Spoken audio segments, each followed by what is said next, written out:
তাহলে তো বাংলায় কথা বললেই হয় সব। অসংখ্য ধন্যবাদ। Thank you. অপূর্ব সৌভাগ্য আমাদের সবার, আপনাদের সবার সঙ্গে দেখা হলো আজকে।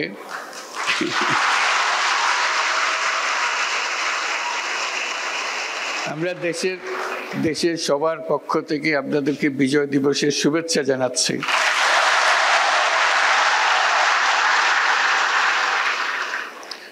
আমি ইংরেজিতেই বলি, অন্যরা বুঝতে পারবে না বলে আপনারা তো বুঝতে পারবেন।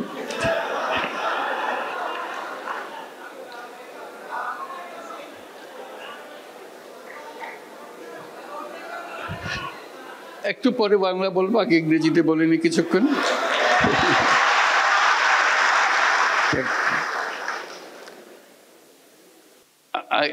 I don't feel I'm awake. I feel like I'm in a dream, being here.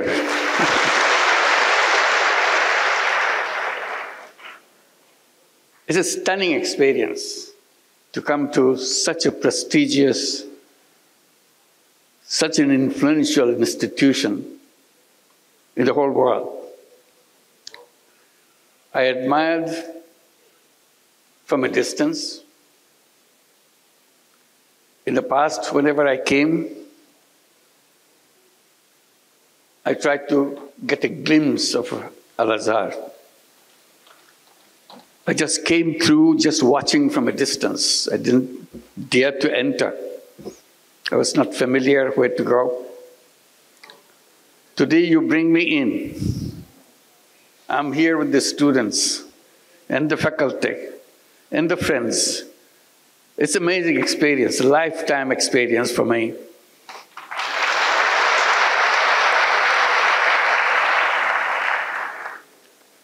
I give my greetings to Grand Imam and all the leaders of the university. When you are mentioning all the numbers, these are stunning numbers. I come from the academic background. I know what it means, how staggering those numbers are, how overwhelming the undertaking is.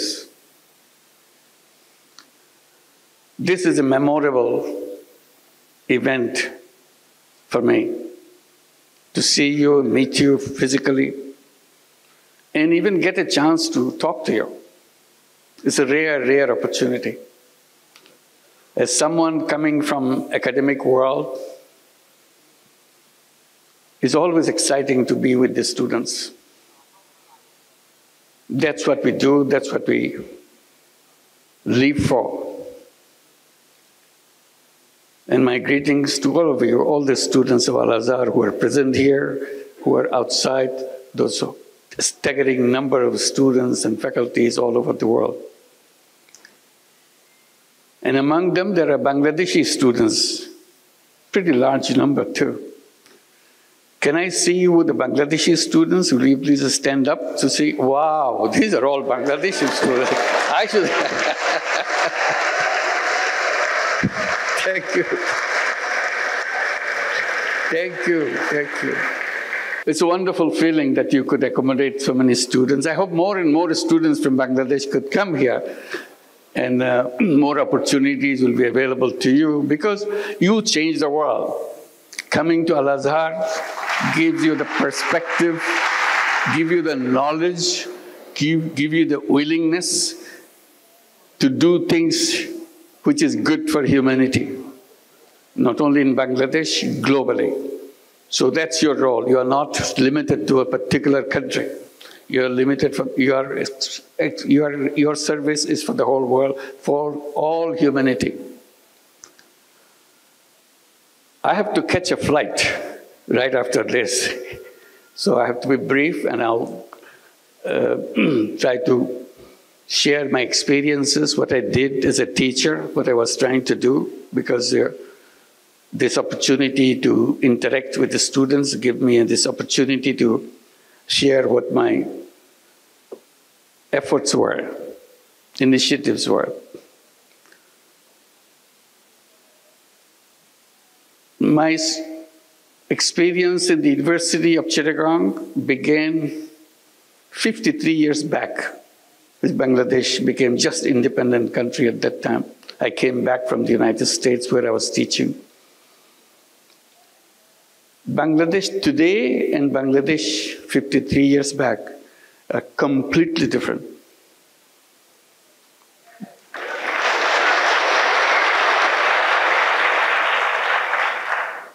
Bangladesh was the poorest country in the world. That was its title.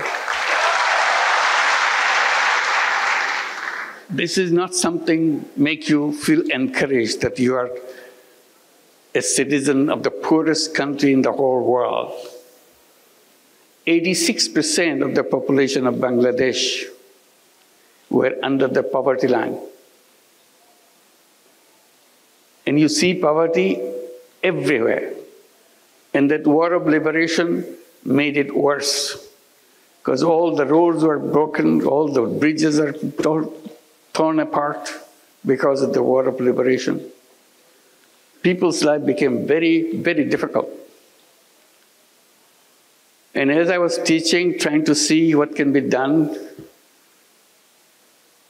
to make sure the people who live around the campus are reached out to.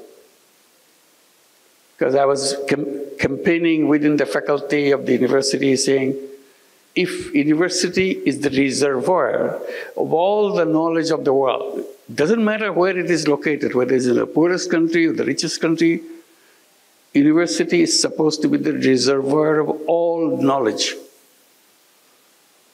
And that's what Chittagong University should be too, as a reservoir of all knowledge. My question to the faculty was, if it is the reservoir of knowledge, should it be just limited to the walls of the university? Or should it be available to the people who live around the campus? That became a big debate. And I was campaigning that knowledge is no good if it is not useful for people. So if the university has knowledge, it must reach out and touch the lives of the people who were around it and beyond. And that's what this whole meaning of having an university. So we're trying to see, I was trying to see, not many people paid attention to it. What can be done? And then terrible thing happens in Bangladesh. Terrible, terrible thing. Worst thing that happened to our life in the history of Bangladesh. In 1974, we were hit by a famine. And Bangladeshi students probably heard about it, but others may not. An enormous number of people were dying of hunger throughout the country. You literally see dead bodies on the street every day. They died not because they had some any disease. They died because they couldn't eat. They didn't have enough to eat. And dying by hunger is the most painful way to die. Death approaches very slowly. The day you die, the moment you die, you cannot distinguish, nobody can distinguish at what point you are alive, at what point you are dead. It's a very slow-moving process. And suddenly, it shocked everybody. That is death by hunger, massive number of people in Bangladesh. And that hit us too in the university. So one of the things I was trying to do, if shortage of food is the problem, people couldn't eat, all I can do at least try to help the village next door to the university campus do not have shortage of food. So my first effort was to make sure there is no shortage of food in one village which is next to the university campus. So I did lots of different things. Then I saw no matter what I did, there's still a large number of poor people in the village who couldn't afford to buy that food, even if they had the food in the village. So I was trying to see how do you do that. One traditional way, give them charity, give them some money so that they get some food. And I was wondering whether there's a good way to do that, because religions, most of the religions say that, give charity to the people for good reasons. But I was kind of hesitant, because this is something which doesn't lead to the solution. It only perpetuates the problem. So I kind of took a different decision that I don't want to go by that route. It's a good one, but I don't want to pursue that road. I was looking for something which can be sustainable. Opportunity came, some of experience of interaction with a villager, a village woman. And she was explaining how she survives in a daily way. But in her survival process, she had to borrow money from someone to make some stool. And then the lender, which is the trader, gets all those stools to himself and sells in the market. And he gives the lowest possible price for those stools that the women made for. So she was totally cheated out of the whole deal. So she remains poor, but she struggles hard to make sure she gets a meal next morning or next day. The reason she didn't have the money to buy bamboo, which goes into the stool, I asked her, how much does a bamboo cost? So she borrowed the money from the trader. She said maybe about 50 cents, US dollar-wise, or maybe a little more if you are looking for a good quality.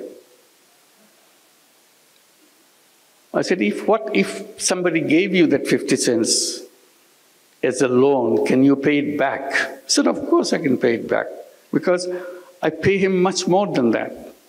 So paying you back is no big deal. I thought about it. Should I give her the 50 cents and let her be free from the moneylender, trader?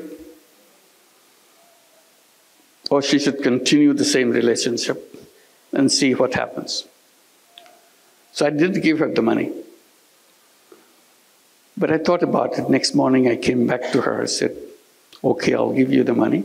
The deal is you'll return the money to me once your business is done, and then you can borrow more. So this was the start of something that I continued, because I was so excited that she really paid it back, and I gave her money back again. So I told the villagers, in the meantime I became very familiar with the village women and village people. I said, if you need money, come to me. I'll give you the money. This is in a circumstances, in an environment where money lenders will give you money, and for that money you have to give away everything. Still your money is not paid back. That's what the money lending practices in Bangladesh and many other countries is all about. Here I am, I'm not talking about taking away everything. I'm just asking for the money to be back, that's all. Whatever I gave is returned to me. People thought, oh, it's so easy. So it became very popular. The more popular it gets, more excited I get. Because it helped people. They started doing things and paying me back. Then I thought, this is not my job. I'm a teacher. Why should I lend money to people? This is the job of a bank. So there are several bank branches in the campus. So I went to the bank branch that I'm more familiar with. I told him, why don't you do that? He told me, no, banks don't lend money to poor people. That's not their job. I said, what is your job? To lend money to people who need money, lots of money. I said, that's very funny. You want to give lots of money, but you don't want to give little money. He said, that's banking. I said, that's wrong. That's wrong banking. So I kept summarizing that principle of banking. I still do all the time. It's a very strange principle of banking. The banking principle is very simple. It says the more you have, the more you get. If you have nothing, you get nothing. I said, that's very strange. You have the whole banking structure in the whole world on that principle?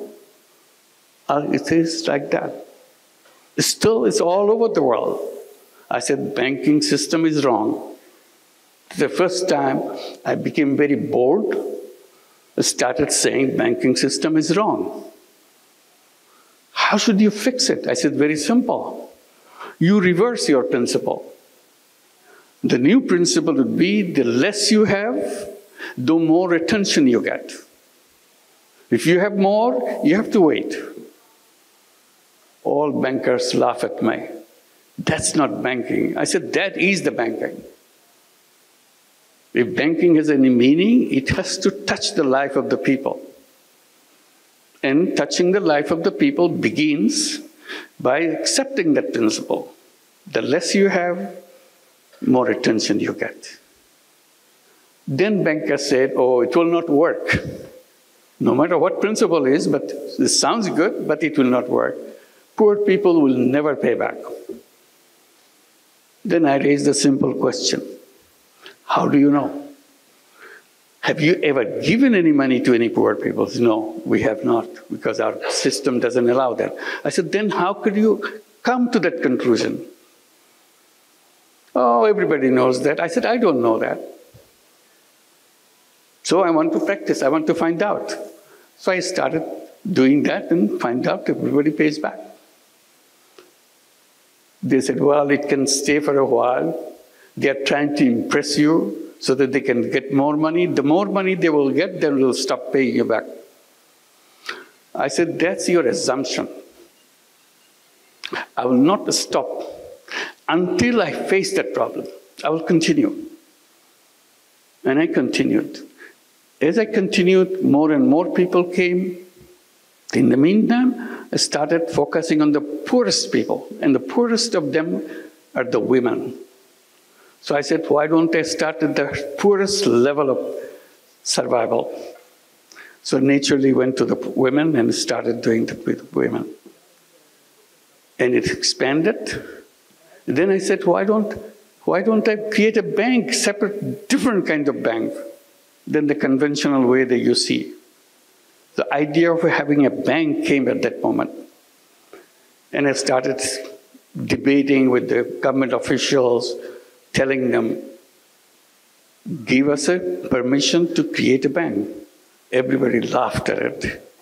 How can you have a bank for the poor people? I said, like the way I do it. Oh, that's not banking. I said, what would you call it?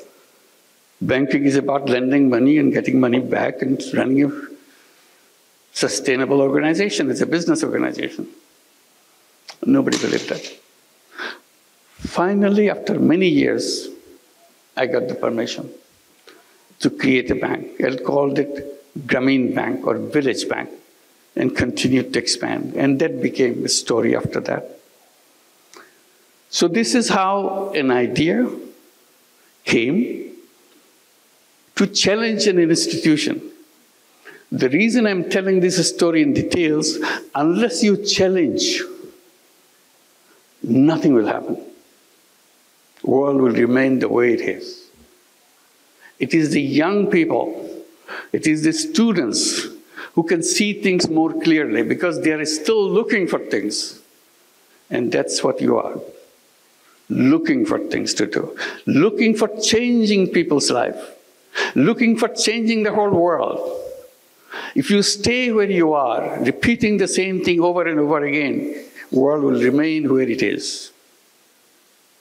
And then I came with the idea that I started telling about. I said, not only you challenge, you dream, you imagine.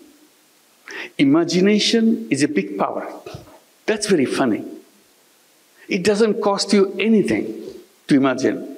You can imagine anything you want. Imagination doesn't have any limit. But it is the fundamental thing to lead you to change. If you don't imagine, it will never happen. It's a very funny thing. If you don't imagine, it will never happen. But if you imagine, it has a big chance of happening. So I encourage everybody, all my students, people that I meet, make imagination. Imagine things. Things which are absolutely impossible. Imagine that. And if you keep on imagining, it will happen. So while I do the thing, coming back, and people say it will work in Bangladesh, it will not work anyplace else, it started spreading in other countries. It even came to Egypt. We started some programs in Egypt. Many microcredit programs are introduced. It went to many other countries in Asia. The funny thing is, it was introduced in the United States. In 2008, we set up a program called Grameen America. It started in Jackson Heights, New York. Everybody said, no, this is not Bangladesh. We don't have poor people in the United States. You are making us feel like we are some kind of fools. I said, no, you're not fools. You're very smart people. But you don't realize that you have poor people. Because you keep claiming that you don't have poor people. You are the richest country in the world, quote unquote, richest country in the world. That doesn't mean you don't have poor people. Oh, no, we don't have poor people. It's a rich country. I said, yes. Then I asked the question, do you have welfare program in your country? Oh, yes, it's a very rich program. We have lots of people. We take care of all the people. We give them monthly check every month so that they can buy their whatever their family needs are, so that they can take care of themselves, their children. A check every month, welfare check. I said, you know what?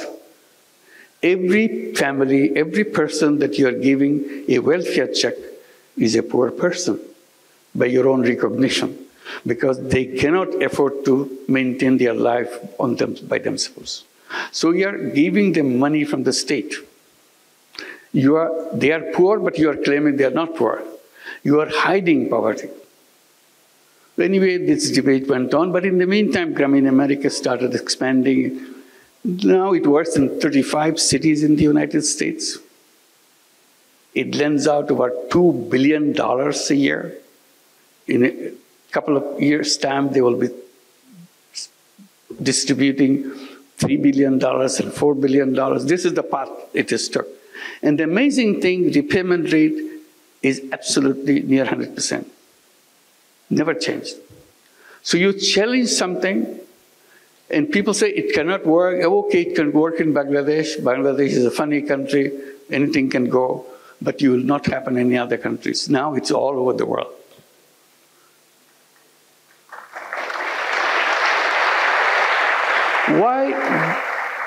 Why women? I explained.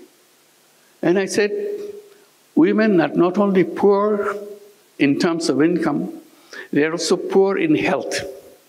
If you are poor, you're always poor in health. If you are a poor woman, then all the diseases of the world is heading for you. That's the situation of poor women. So along with microcredit, all the loans that we give, savings that we take, we started looking at the condition of healthcare of the poor women. So we built up a whole healthcare program. We have healthcare program in every village so that we can take care of all the women. We have over 10 million borrowers, meaning 10 million women in our system, in the Grameen Bank in Bangladesh. So there's lots of people needing healthcare. So we introduced our healthcare system, and it worked very well. And we created many other systems to help the poor people. And people say, why are you doing all these things? Why don't you leave it to the state to take care? I said, look, the state government can do whatever they can do, but every citizen has a right and obligation to do what he or she can do. So we are simply using our right to make sure we make life for other people better. That's what we are doing. But you're doing it you're charging people fee, you're charging people money to run this. Why don't you do it as a charity? I said, I'm always trying to stay away from charity, but charity has one limitation. Charity is a wonderful word, wonderful idea, because that's the only place where poor people could survive, charity. I said, I am saying that it can be done in another way. Because charity, when it goes, helps people, it does help people. But money that goes, it never comes back. So you have only one-time use of your money. So you have to find fresh money to do the same thing again. I said, what I'm doing, I'm trying to create it as a business proposition. So money goes out and does the job, and money comes back. So you use the money again and again, it never stops. I said, this is more powerful. Charity money has one life, but if you do it in another way, where it's a business proposition, then it has an endless life. Then you say, then you must be making a lot of money. I said, no, I'm not making money. That's not what I do. I promised to myself that I'll never make any money for myself. That's it, simple proposition. So I don't need to make any money for myself.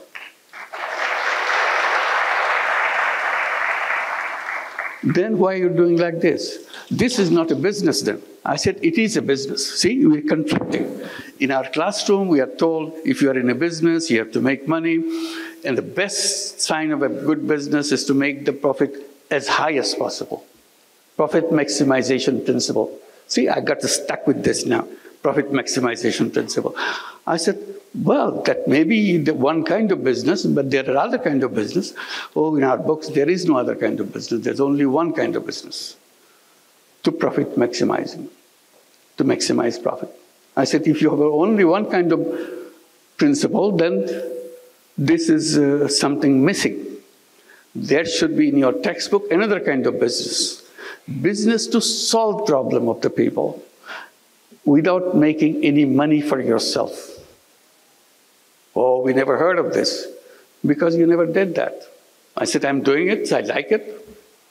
They started a debate. Can this be a business? I said, of course it's a business. Business means you sell something, you produce something, sell something, and get your money back and have a surplus. In my business, there is a surplus. There's no question about it. But I don't want to take it myself. That's the only thing.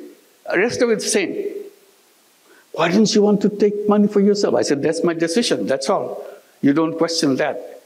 If you like it, you should do it too. It's fun to do that. It's a big controversy in economics classes and conferences, debate, can this be a business? I'm saying this is a business as anything else. So finally I have to give it a name. I started calling it social business. Defining as a business to solve problem without financially benefiting by yourself. So surplus stays with the business and expands the business. We took this principle and expanded, creating many, many other businesses. And funny thing, we came up with an idea. Well, government was giving licenses to telephone services. But in Bangladesh, in many countries, I'm sure Egypt did the same thing. At one point of time, very few people had telephones. It was a government service and very inefficient. Maybe 100,000, maybe something like that. That's the total number of telephones in the whole country. So that's when the mobile telephone idea came, and it's got introduced in other countries. Bangladesh wanted to give a license, give licenses for setting up mobile telephone companies. We looked at each other. What does it mean? And we had an idea. Why don't we apply? We had no idea what a mobile phone is for. But since government is asking for application, we sent an application. We want to have a mobile phone company. Everybody asked, why do you want to have a mobile phone company? You are just lending money to poor people, that's all. Mobile phone company, mobile phone is for the rich people. Very rich people. Because at that time it's very expensive when it came. So I said, well, we have an idea. We want to bring telephone in the hands of poor women. Again, a shocking experience. Why poor women? What do they do with the telephone? I said, we'll figure that out. We explained, government was not happy with our application. They said, why do you want to give money to poor women? Telephone to poor women. I said, it's not for her to send messages or start at that time, there's no messages, just calling. Just calling each other. They're not calling anybody. They will allow the rich people in the village to use their telephone and charge a person heavy price. Because that's the first time telephone came, everybody wants to make a telephone call, she will make money. So why should I give it to rich people? I give it to the poor people, the privilege of having the telephone company. So we want to do that. So we created a telephone company called Grameen Phone.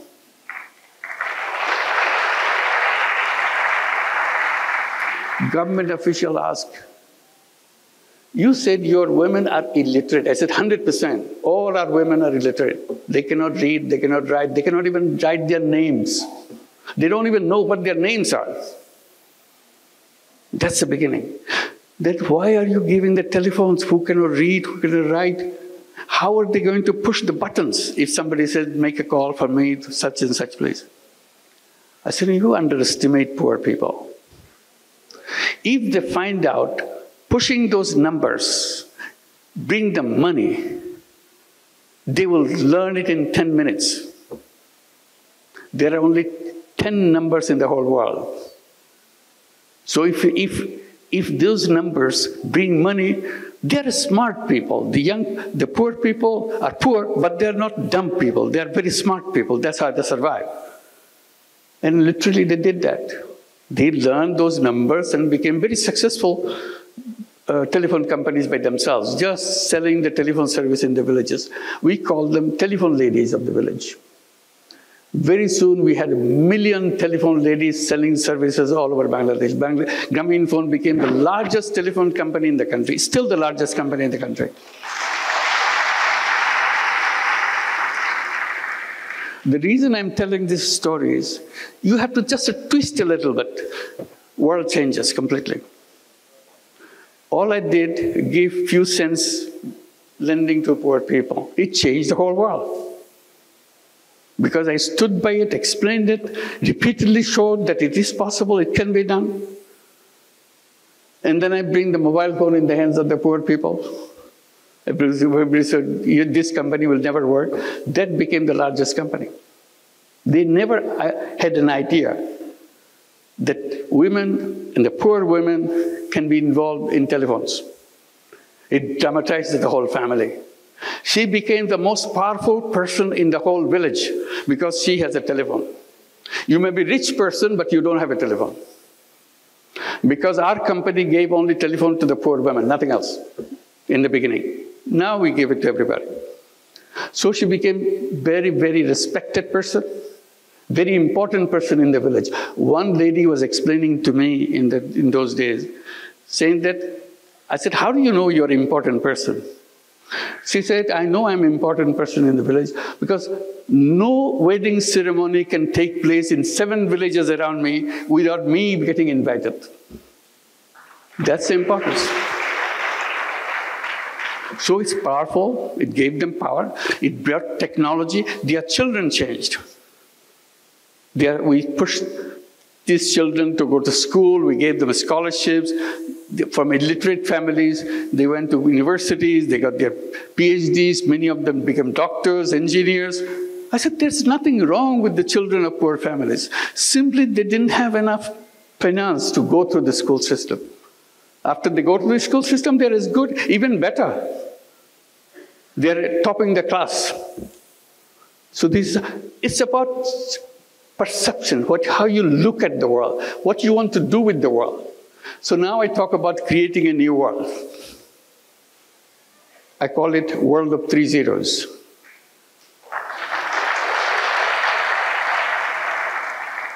People get a little bit curious. What is zero? Is nothing. So what 3 zeros mean? It's very simple to remind ourselves. Zero net carbon emission, because we cannot survive unless we achieve that. Zero net carbon emission. Zero wealth concentration.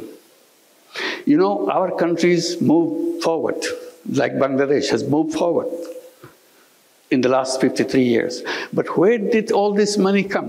Where did it go? It went to the several people, several families in the country. Bulk of the people is still at the bottom. Their conditions slightly improved, but not what the richest people in the country is. All the wealth goes in one direction. In every system, in every country, wealth gets concentrated in the hands of 10%, 12% of the population of the country, and the rest is still struggling. So I said, that's not right. So we have to address this question of wealth concentration.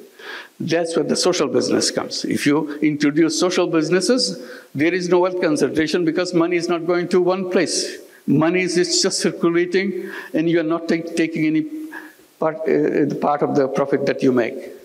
So I said the future of the world is having more and more social businesses. Everybody says, social business is a funny concept, it will not go anywhere.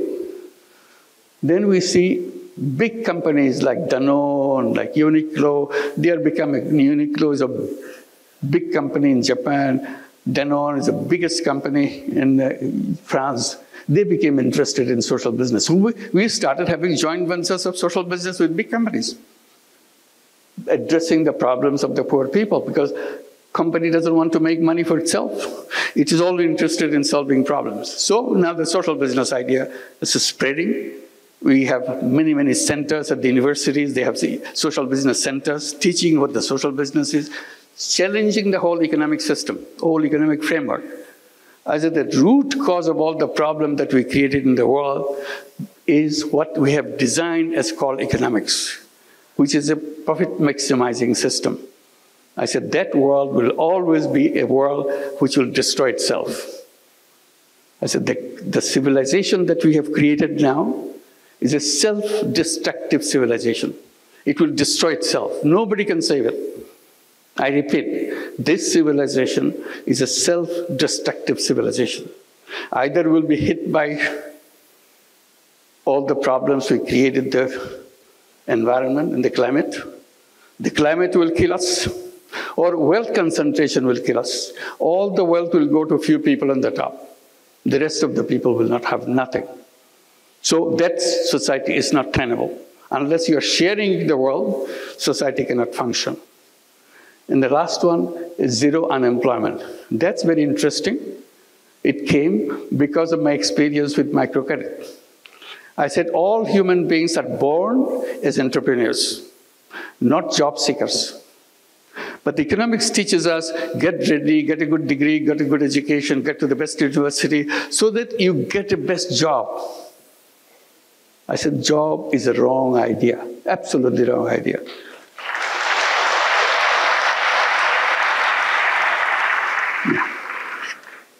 We have to leave. It's a couple of minutes. I said, it's a wrong idea because human being is a creative being. Essence of human being is a creativity. That's why I said, imagine. If you imagine, your creativity takes over. It makes it happen. You imagine that you want to go to the moon. When people were saying we want to go to the moon, everybody laughed at each other. Such a funny idea, human being going to the moon. You couldn't be funnier than that. But it's a dream. When you have a dream, you make it happen. And they made it happen. Now, lots of other dreams are coming up. What is your dream?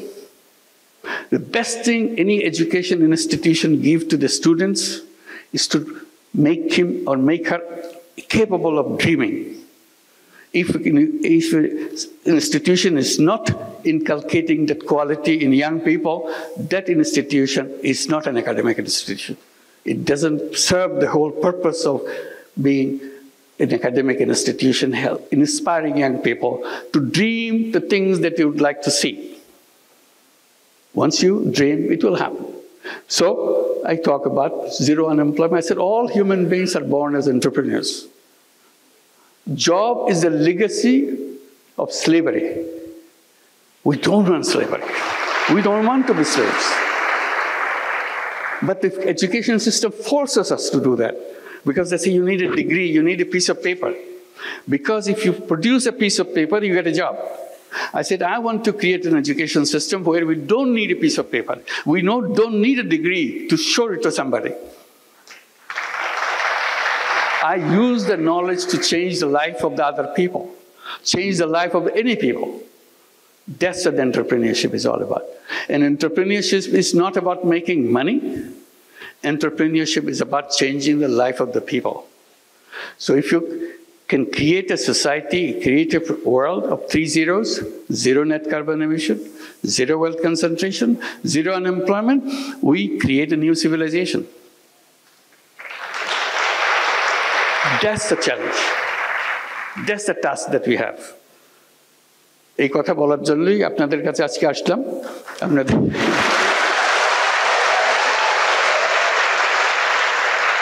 আজকে তাড়াহুড়া করে চলে যেতে হচ্ছে, ভবিষ্যতে আবার দেখা হলে সময় নিয়ে কথা বলবো। আজখানেই শেষ করি। সবাইকে অসংখ্য ধন্যবাদ। আশা করি যোগাযোগ রাখবেন, আরও বাংলাদেশ থেকে আরও আপনাদের বন্ধুদের নিয়ে আসতে পারেন কিনা দেখেন। আশা করি এটার দেশের পক্ষে অসংখ্য ধন্যবাদ। Thank you very much for all.